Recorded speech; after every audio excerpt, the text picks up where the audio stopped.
Hello, good afternoon, everyone. And for those who's watching from a different time zone, good morning or good evening. And for those who is first time seeing us, my name is Marilyn. I'm the founder and CEO of Customized Training Solutions Private Limited, or CTS. And we are passionate about helping leaders and organizations who are continuous learners and action takers to transform and thrive in all aspects by co-creating customized program with the help of our world-class resources. We have served over 3,000 leaders from over 30 countries in different industries, and that includes Petronas, Sony Mobile, PruLife UK, Ayala Group, Chevron, Tencent, Jollibee Foods Corporation, and Shell, to name a few. Experts say that the pandemic will last for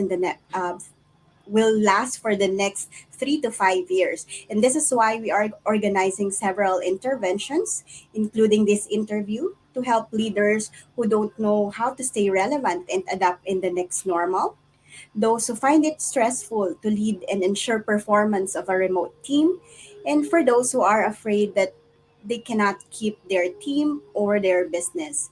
So, to be able to stay relevant and continue to lead effectively in any situation, feel free to join us in several interventions that we organize. And for today, I'm super excited. I've been inviting this amazing entrepreneur for the last how many months? And it's a great pleasure to introduce her.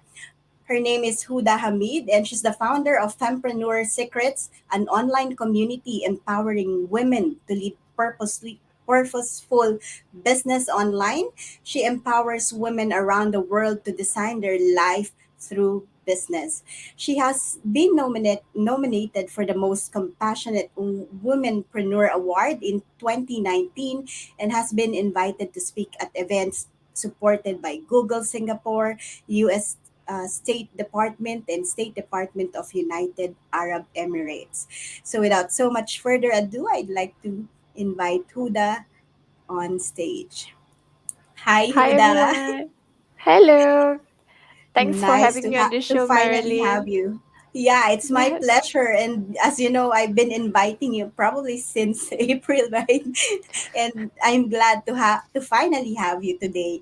So yeah, let's jump in. I know, I mean, because from the start, I know that you'll be able to inspire and add so much value to my audience, and so I'm super excited. And let's jump into the questions right away. So basically, the first three questions, just to give an insight to those who are first time in this in our show, or and for you as well. The first three questions is basically for us to really understand from which perspective you're coming from, and then the next three questions would be, I would say, the meaty or juicy part of the of the conversation, and the seven and eight question will be my Miss Universe questions for you.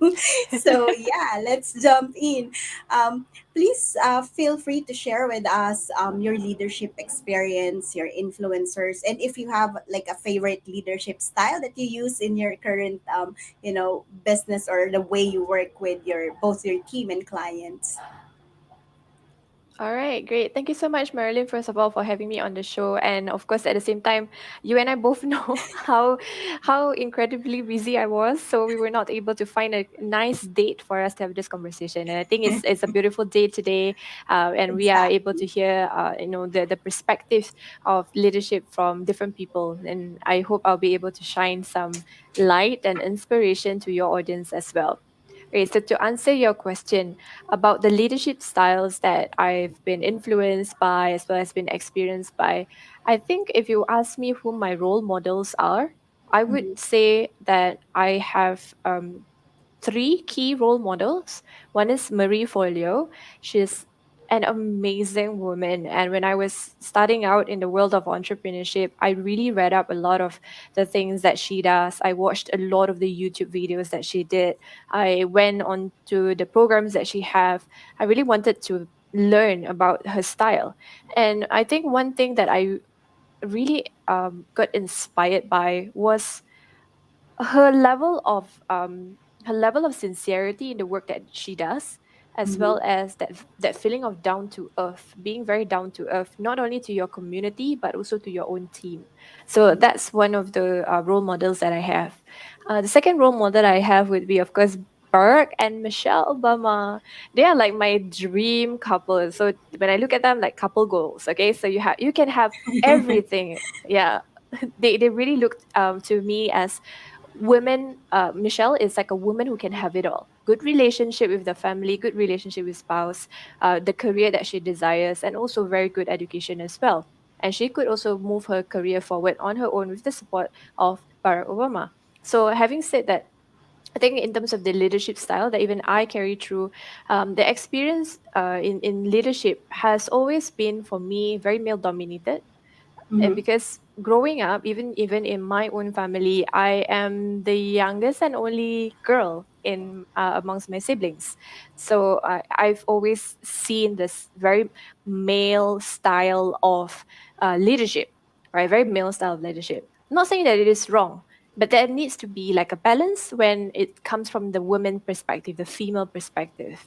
So that being said, I needed to look up for women role models, female role models in the way that they do.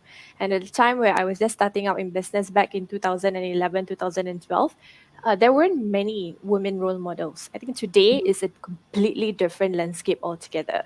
Today's role models, we have so many. We have so many in different types of industries as well. And I'm glad that we are moving in that direction. So I would say that in terms of the experiences and the influences of leadership, I look up to these people not because I want to be like them, but because I didn't have much role models to look at. So Mm-hmm. with these role models and having those, the things that they did good, the things that they did really, really well, we take that. And then the things that we can improve, take on our culture, then we blend it into to create our own blend or version of leadership. So that's what I guess in a way my experience in leadership. Wow, thank you for sharing. And these are amazing leaders that you've shared with us. And again, this will make it easier for our audience to relate, because they know Barack Obama, Michelle, as well as Michelle Obama and Marie Forleo, right? And it's Yeah. amazing that you've mentioned about like how authentic they are and the way they lead their team, and how passionate they are as well in the way they do. And it's again all about balancing as well, because you've mentioned that you have, of course, inclination being a woman as well. Like you Mm, have inclination in, like, having a role model who's also a woman leader. And again, like, it's really good to have like a lot of positive things going on in terms of more and more leaders are stepping up nowadays, right, compared to mm. last time, right? And Yes. that's how you also, I believe, like, from what you do now, is that really empowering as much leaders to design their life, uh, through business, like how I introduced you earlier. So thank you Mm. so much for that. And so that actually leads me to my next question. Having said that, from your experience and your role model, what is leadership for you? I really like this question, Marilyn.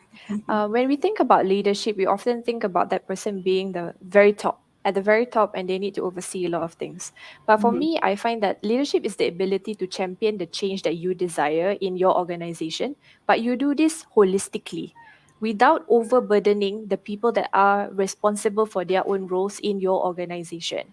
So the people who come onto your organization, whether they are staff, vendors, partners, whatever it is, they want to work with you because they believe in your mission, they believe in your movement, and maybe even they believe in your values.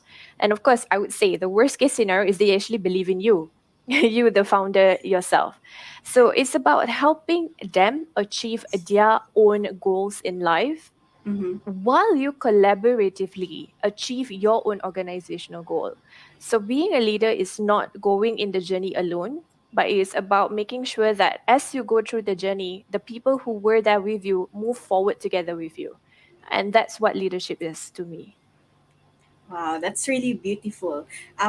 Let me just put in the summary. So again, it's championing it. And I love the word holistic, right? Because Mhm. sometimes leaders tend to forget like some aspects of the leadership or of the human being that they work with, right? Mm-hmm. Sometimes they are too focused on like the outcome that they can get from the movement or the things or the visions that they have, right? But then sometimes they forget to like look into, like what you've said, change holistically, because at the end of the day, like, we are working with humans, we are humans. So it has to be an integrated and interconnected type of relationship as well, right? So I'm glad that through how you define leadership, you've Mm-hmm. actually showed or help us be reminded that we're working with people and it has to be holistic all the time. And in my introduction earlier, I've actually mentioned about the next normal and the Mm-hmm. challenges that most leaders are currently facing with the pre and post COVID, that as we know, right? So Yeah. if you were to define or describe the next normal, whatever it is, how would you define it? Marilyn, this question itself is very deep rooted, and it's not just something that we can explore on a surface level. So if we look at it from many different perspectives, I think COVID was a blessing in disguise, where the things that women have been fighting for so long is suddenly being realized. So let me give you an example. When we talk about working from home, this has been requested by a lot of organizations, I mean, a lot of employees, not organizations, a lot of employees. They've Mhm. mentioned how they feel they can be more productive while working from home. And then there are also other organizations, bigger organizations especially, who are pilot testing working from home.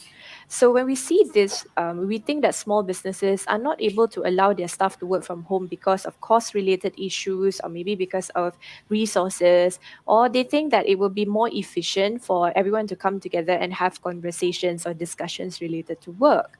But COVID has taught all of us that it is more than possible for us to be effective and efficient while working from home. And it starts to become this new Mhm. norm that we all need to start to embrace.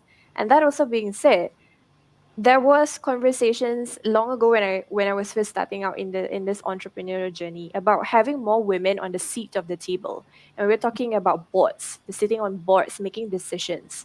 But today the women are already taking seats on the board. But what we Yes. need now to champion in this next new normal is for us to get the voices of this women sitting on those tables and taking the seats in those tables to be heard. So it's no longer about just being that token woman on the board. It is about making their voices be heard. And it's also about acknowledging that they do have their special skill set and the talent that comes in place when they get and earn their seat to the board. Yeah, so I'm just talking on like the levels that we do see in bigger organization, but even in smaller organizations as well. Now, even if you are a business owner or a small time business owner, like you run small businesses, as a founder yourself, as the owner of the business, why is it that women are not stepping forward for us to just say yes means yes, no means no? And if it's yes to certain decisions related to our business, we take it and we really, really honor ourselves. But when it is no, this is not the good thing for us, it's not the relationship that we desire in our organization, it's not the direction that we want to go, why do we have to be apologetic to say no? We need to embrace that as well. So relating it back to that working from home environment, you see that changes takes place, and things and voices that have been saying all these things for so many years are finally now being heard.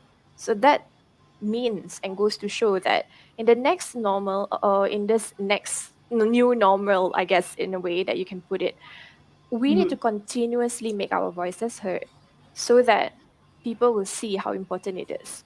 And I honestly find that working from home is one of the best decisions ever. I started working from home way, way, way before COVID hit. And it's very productive for me, at least. I find that it's very, very productive. And now that the people around me are also seeing how productive it is, we no longer sit at coffee shops and spend 2 to 3 hours having a conversation that can be done in 30 minutes. Yeah, so it starts to become more effective and more efficient. I'm sure you agree too as well, yeah, Marilyn. Definitely, definitely. I love that you've shared that because when I started my business, I also worked from home, and up until now, that's how I actually like do my work. Just Mhm. working from home and connecting with people from around the globe, and Yeah. it's in fact working. It's effective. It's efficient, like what you've said. Imagine how much time do I need to spend if I have to go to somewhere to the city area just to meet Mm. up and sometimes the meeting is just for 30 minutes or 1 hour and I spend 2 hours to to get there and from where I came from. So I mean it's right that but now that we have Zoom, we have all the technology, and we now know that it's possible. Although I've been hearing quite a lot of companies going back to the previous normal where, Mm. they require their employees to go back or report to the office. Mm. But again, like, this is really a huge realization for most of us, like how we can be more flexible in terms of the way we work, Yeah. in terms of the timing, the location, and all those stuff. And it was a gift given to us by when COVID hit, right? And again, like I'm really grateful, and glad to be reminded, as well, that it's about time women start sitting on the table and contributing to it, because at the end of the day, um, the best solutions comes out from having that diversity and inclusions within organization. And each and Yeah. every comment or feedback coming from different leaders, from different culture, from different genders, would really have like a huge impact in the decisions that the leaders would have as well. So Mary, I, let me I cut you appreciate that. in. Mm, Yeah, like allow me to cut you in there. So when you said diversity yes. and inclusion, well, I agree with that. Um, we need to also understand the difference between showing to the world that Mhm, we are diverse and inclusive mhm. versus actually applying it in the organization. So Exactly. truly being diverse and being inclusive means to understand the needs of people based on their differences. So it's not just a matter of having that token Malay, which I tend to get a lot. Okay, or having that token woman in in the space. So we True. need to embrace and try to understand what is it and what does it mean to be inclusive and what does it mean to be diverse, not just merely letting it be the forefront to just show Hmm. off or showcase to people that hey, We have we women are. leaders. Yes, yes, exactly that, yeah. Yeah, very true, and I so agree with you. I mean, and I'm again so glad that like more and more women are stepping out, creating their businesses, empowering other women as well. And in organizations, when we talk about it, I believe I've seen like several stories, where like more and more women are actually like contributing in terms of the success of their organizations because of the insights that they do. And even AI, like we I've mentioned earlier about technology because we're talking about next normal, which is definitely one of the changes, and the fast changes that we're having, right? So even in technology, AI will not be effective without that diversity and inclusions.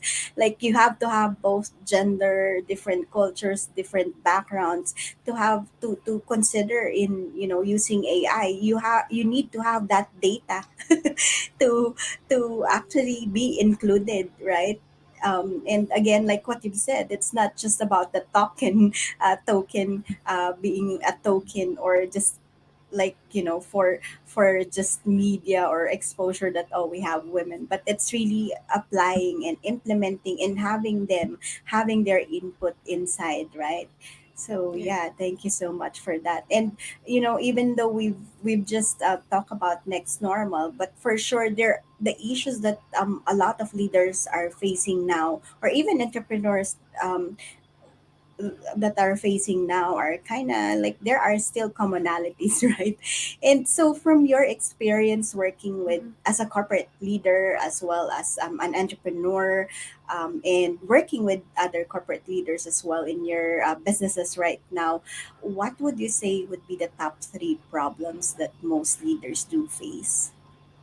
All right. So I think first of all, I can't speak for the the big CEOs or C suites who are taking charge of 200 to 300 people. I Mm-hmm. don't know what their challenges are, and I don't have the experience of that. But smaller businesses, entrepreneurs who are establishing their business or are just starting out, I can relate to that. So my response will be more towards that, being the Okay. leader to run, yeah, the smaller businesses that you have created on your own. So I Mm-hmm. find that the top three challenges that small business owners face would be retaining good talent, keeping up with times, as well as identifying the hidden talents within your own organization. So if you could take a look at it, it's really centered around people. Mm-hmm. So not having that right group of talent is also a big challenge. In fact, as in my work working with women who are about to establish their own business, their biggest fear is establishing a team, finding people to work with them on in one project or in an organization that they want to believe in or want to represent. So one of the things that I find a big challenge in running businesses is retaining the right people. So when you have the right talent and they really do good work, you want to do as much as possible to retain them and keep them in the organization. Because truth be told is that it is very tiring to keep training new people. It's very cost inefficient. Yeah, so that's one of the main reasons why companies would like to retain talent. And we're looking at small businesses. We're not even looking at big organizations. I'm pretty sure if you look at bigger organization, the cost of changing or what do they call it, attrition, when you ever get Mm-hmm. a change of talent, change of staff, those are going to be very, very costly as compared to retaining your existing staff, because they already know the culture, you already onboarded them, you went through 3 months of probation, you already trained them. So those things are already in place, and then it's just a matter of helping them move on to the next level. But when you want to retain your existing talents, you need to understand deeper what is their goals in the next direction that they want to take their personal lives, not just how their careers are going to move forward.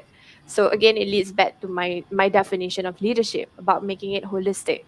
It's not always about you, the organization. It's also about what they can gain from you, the organization.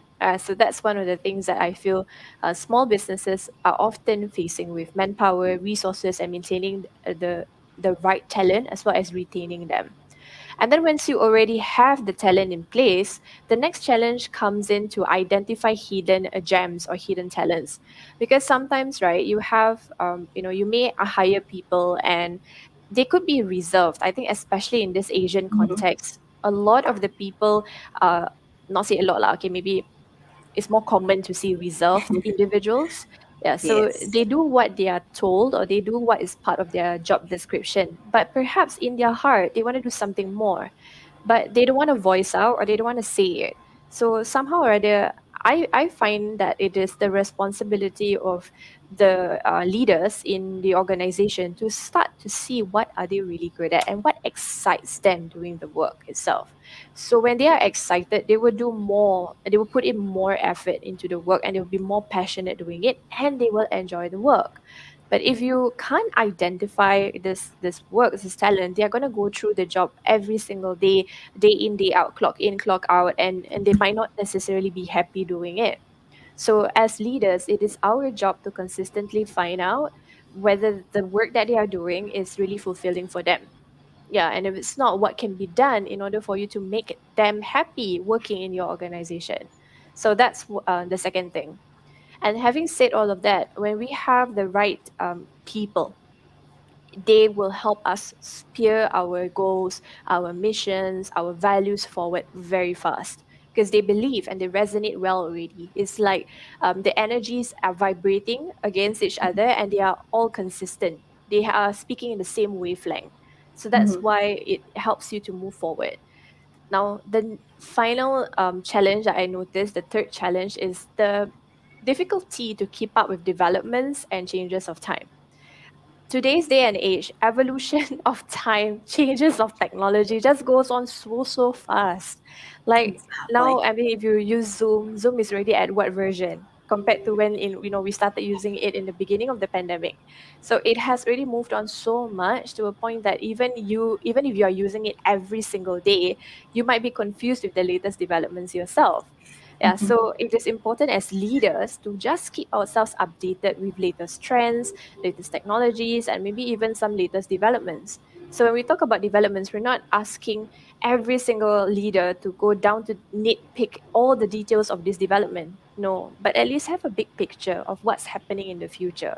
Because your job as a leader is to forecast what's going to happen in the next quarter or in the next year. So you can set those goals, those KPIs for your organization. But if you don't know what they are, or you are so comfortable doing only the thing that you do best, like this is one of the things that I do see a lot in the small businesses that Mm-hmm. I enrich and empower in my community, is that if they are trained to be a baker and they want to start a business as a baker, they're so focused in the work of being a baker that they forget about the things that they need to do in order for them to scale, to grow, for them to empower their team. They forget about all those managerial roles. They only Mm-hmm. focus on the work itself. But when you're so focused on that, you won't be able to see the big picture of what's happening around the world. So we can't work in silos. We have to expand our and broaden our horizons. So I would say that a leader is someone who is able to sit at the top, take a look and see what's happening around the world. Okay, but at the same time, go down to the level of the ground and still support the people on the ground on what needs to be done next. Yeah, so this is something that I feel would be the top three problems that normal small business owners would face, and it can be easily overcome with strategies as well as a lot of thought into the direction that you want to take your organization towards.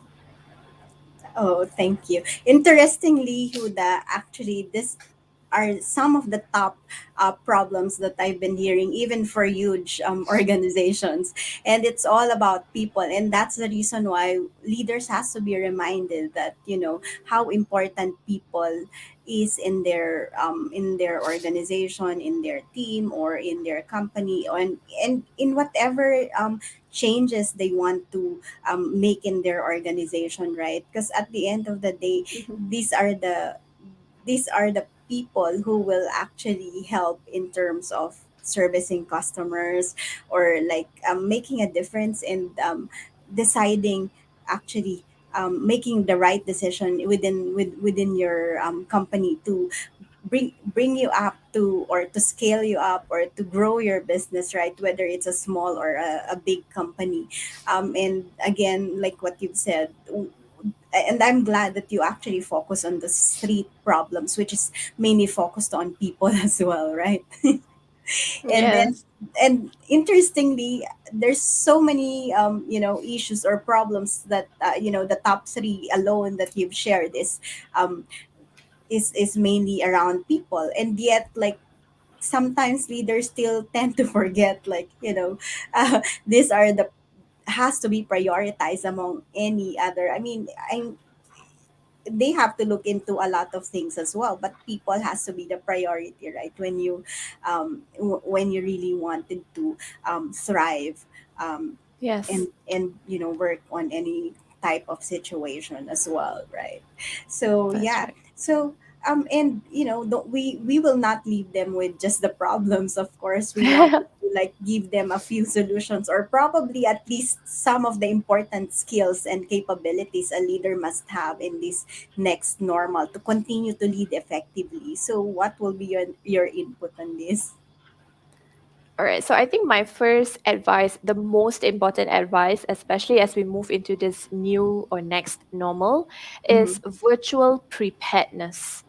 So no matter the level that you are in, whether you are a C-suite or whether you're managerial level or whether you're supervisory level, you need to keep yourself abreast with the new technologies. It's 2021, my friends. So if you don't know how to use Zoom by now, It's no longer an excuse. You've been given 2 years for you to try out using it.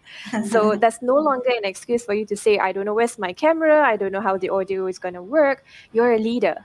So you have to show that you know what's going on. And you have to be confident in front of the camera, as you are always confident in front of the room that you are in whenever you walk in your offices. So you've got to command the virtual room as well. Being a leader, virtual preparedness is very important. So if ever you think that people are not going to be able to identify body language during online sessions, you are very, very mistaken. You are sorely mistaken. People can totally tell your body language. They can tell also the feelings or the emotions that you are carrying through and you're going through as you are presenting yourself in front of the cameras. So it's very important for you to keep yourself updated with virtual preparedness. If you don't know how to use Zoom because your organization doesn't use Zoom for PDPA reasons, for example, you can just get yourself in the know of the tools that your organization approves. So, virtual meetings is what it is more commonly known as today. You have Mhm. to just understand the softwares that you are using and get yourself familiarized with it. So that's one of the things that I find really, really important for leaders to work towards: virtual preparedness. No longer an Yes. excuse for you. You have to be able to be prepared. Yes. It was needed yesterday. Yes, yes. And then, of course, I think it leads me to the next point, which is related to what I mentioned earlier, to keep ourselves updated, to keep ourselves, in the know of what's happening next. It's completely okay for us to go for courses. Don't be ashamed or don't feel like it's embarrassing for you to want to go for training. Just because you are the leader doesn't mean you shouldn't develop yourself as well.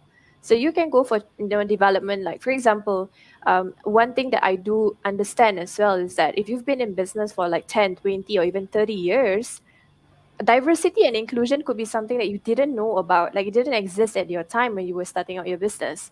So this could be something that's very, very new and you just don't understand what's going on, and that's okay. So now go and take classes or sign yourself up for workshops or programs so that you can understand what this is.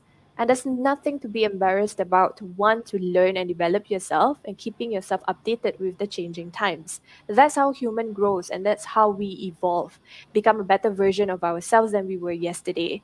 So like even like right now, I can tell you I have no idea what cryptocurrency is. It's so confusing to me, but I'm trying. I'm really, really trying. I'm reading up as much as I can, trying to understand what's the latest developments. I even, try to explore what crypto is all about. So it is with these changing times that we need to understand what are some of these terms that perhaps you've never heard of before, like True. IoT, AI. It seems to be like the future is all abbreviations, right? Yeah, filled with abbreviations. Yeah. So we got to keep ourselves updated with the knowledge and just learn. Just keep ourselves updated with it and never, never stop learning, no matter at which stage you are in your career or which Yes. level you are in the organizational chart. I really love that you've mentioned about being a continuous learner and, keep updating ourselves, right? As a leader, we have to do that. And I believe that great leaders do, right? No matter, what age they are, what level they are, they always continuously, like, stay curious and learn. And that's the way for you to be able to adapt as well, right? Because, like what you've said, changes are so fast in the last years, right? And that's the only key or the only way for you to be able to adapt, for you to keep learning on different things that comes up. And again, virtual preparedness, you have to try out several things. Like now we're using StreamYard, and you've mentioned Zoom as well, which we always use as well. And these are like things I also like keep. Even personally, I would check out different things and platforms um, to learn and to see, like, how can I make my life easier. And just in the last days that you've trained us with some email marketing content and Yeah. platforms that you've shared. I know you're also like so passionate about discovering softwares and platforms that you can make use of as well, right? So, Yes. and that's the way to go, right? Hmm. and Definitely. and so, like, we are speaking about the capabilities and skills. So, what do you believe is the role of learning, leadership, and transformation in order to thrive in the next normal? So I think first of all we need to uncover this definition of learning. So I Mm-hmm. feel that this role of learning is to fill up the gap or close up the gap between what we don't know, what is Mm-hmm. unknown, and any assumptions we may have about a particular topic. So don't know whether you learned this in school previously, but when I was in school, my English teacher always reminds me that when you assume, you make an ass out of you and me. It always reminds me that. Yes. So assumptions are not good for any topics, and it doesn't make you seem like a leader who knows it. So we can't make any assumptions. We need to be factually backed by whatever that we have found, researched online, and so on. So that's our original assumptions. We need to close that off, just get rid of it. And what we don't know, so we've got to close that gap and just keep closing it in until we are filled with the knowledge that we need to be good enough in that area or topic that we didn't know about previously.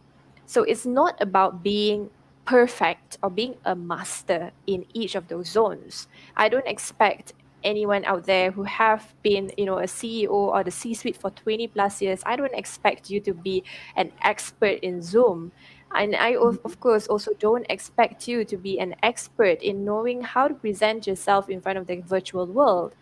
Those things, not being an expert, it's completely okay. But you need to know the foundation and at least know the basic or enough for you to have this conversation about this changing times and changing trends with other people who are just like you. So, as what Marilyn has said earlier, it is not about just surviving in this world all on our own. We Mm-hmm. also go out to network. We meet other people who are in the same level or maybe in the same industry as us. So, all of those people may have this topic brought up, but if we don't know it, then how can we talk about it, right? So, leadership is also giving learning opportunities not just for ourselves, but for everyone who needs them. Helping your team scale up or up level and upskill, that one is going to help your whole organization move forward. So as leaders, we should also try to empower our staff to go for those programs and courses because they want to learn for it and not because they are chasing increments in their salaries. Because at the end, yeah, I mean, it's really true, right? I think it's very common here in Yes. Singapore, especially. Yeah, when we go for programs, we expect to have this increment. We should go for it, as even as an individual, we go for it because we want the personal development, our own development. Go for it, enjoy it, learn, and that's the best form of education possible. But if you go, you feel sour, you don't want to learn, you are just shaking your hands every single time, when the trainer talks, you completely ignore, or you fall asleep, play games on your phone. That's no value add to you at all, nor is it going to be value added information for Totally. your team. So we want to empower them to take those programs, the trainings, the courses, because they want to, not because they are forced to. Yes, so this is something that I would highly, highly encourage for leaders also to look at in terms of education, to empower the team for their own personal self development and not just because it is the right thing to do or it's my company forced me to go for the program. Yeah, so that's in a nutshell what I think would be the role of learning and leadership and transformation in the next new normal. And I've actually remembered to the like a lot of conversations I have with some of the L&D and HR leaders that I work with, asking me about how can we actually increase the accountability of our learners, right? And again, like what you said, it's our responsibility. It's the individual's responsibility to really, to take on their own learning to upskill themselves, to reskill themselves, and to up level their game, right? It's Yes. our responsibility to do that. It's not HR responsibility at all. It's not your leader's responsibility. It's your responsibility, right? Um, Yes. and I'm glad you actually reminded us of that. And again, leaders or leadership has like a huge role to play in this, right? Because they are the one who's really like, guiding or directing, or they are the one who's approving all these um, opportunities, especially for big organization. And if you support your team as well to do so, and you do that and show that to them as well, then uh, the organization will definitely benefit out of it, right? And it's Yes. necessary for you to adapt to thrive in this changing and VUCA world that we have right now, right? So yeah, so thank you so much for that, and that would now lead me to our interesting last two questions. This is The kind of Miss open. Universe question. Yes, the two Miss Universe questions. So I'm so excited to hear and learn like what will be your answer, and even if you like, if you can like also like, because this is a very open question, so I will be Hmm. curious to know as well. How did you choose to come up with this answer on these two questions, right? Like, what thought process did you go through to be able to answer these two questions? So the first question here is, if you have a magic wand and can use it, what will you do with it? I really love this question because I ask the same questions as well to any of the women who want to join into our programs. We ask the Mm-hmm. same question because if they cannot answer how their future is going to look like, how can they work towards it? Yeah, that's the idea behind this. So for Mm-hmm. me, I will create more opportunities for women to have it all, have a fulfilling career while also having the respect that they deserve as they become a working woman. And in this case, it can be anything, whether you want to be, a full-time working woman, or whether you want to run your own business, is also still doing work as a woman. And a woman's role, please, okay, it's 2021. A woman's role is no longer in the kitchen. It is not the kitchen. All right. And there's really like a lot of solutions out there to prevent this from happening in the first place, or to move us forward in the next era already. So there's Thermomix, there's air fryer, there's all-in-one cooking pots, there's instant food, there's Grab, there's Uber, there's Food Panda for that. So don't expect women to stay in the kitchen. And this also includes dishwashers, there's already the machines for that. There's a lot of things. Coffee maker, coffee mixer, everything is already done up. So no longer is the role of a woman inside the kitchen. No matter how old you are, just think of it. Why would that be technology if it's meant for you to still stay, like really slough yourself every single day to go and figure out how to clean, how to cook, how to, take care of everything involving in the kitchen? That's not your role, ladies. It's not at all your role. So for me, it's about creating those opportunities for women to have it all, have their dreams achieved, have the ability to also progress in their careers, and at the same time take care of their families. That's very, very possible. Yeah, so I Wow, think that's it's the future that I would like to true. see. Yes. Yeah, I wish I could give you a magic one. I probably have one here. Let's just give this to you. Just kidding.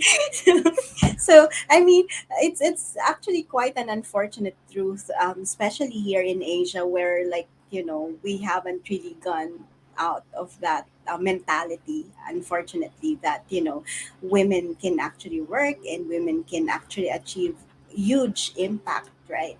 And sometimes still be seen um, to have to be taking care of the children, cooking, and all those stuff like what you mentioned. But I'm really glad, I mean, through the work, at least through the work that we do and the rest of our community, at least we are able to like empower and help more and more women to create this opportunity to have it all, right? And I would really want to appreciate and thank you as well, Huda, because even without the magic one, you are already creating this opportunity, right? Yes, I try So, to. Yes. so yeah, and that leads me to my next question. If you were to ask, yourself a question that you can best answer, what would it be? Yeah, so I think I might have mistaken reading this question. So, if you were to ask yourself a question that you can best answer, what would it Mm-hmm. be? Mm-hmm. Um, I think you can, if I can ask myself, how does a woman start a business on their own, making it profitable online? I can answer that now. I think previously when I was starting out, probably I wasn't able to do that. But now, lots of confidence, I can do that. Plus, I can add an additional element to that question, which is you can do it from the comfort of your own home. So that's Yes. definitely a question that I can answer. And I can guide you Yes. there if you need me to. Definitely, I that's really a good sharing. I mean, like I've seen you like creating all these programs to empower and to help more women to create their own, profitable business. Even again, working from home, like what we both do, right? At times, Yes. right? So yeah, thank you so much for sharing that. Answer, or I mean question, but if you would like to share a bit of the answer, feel free to do so.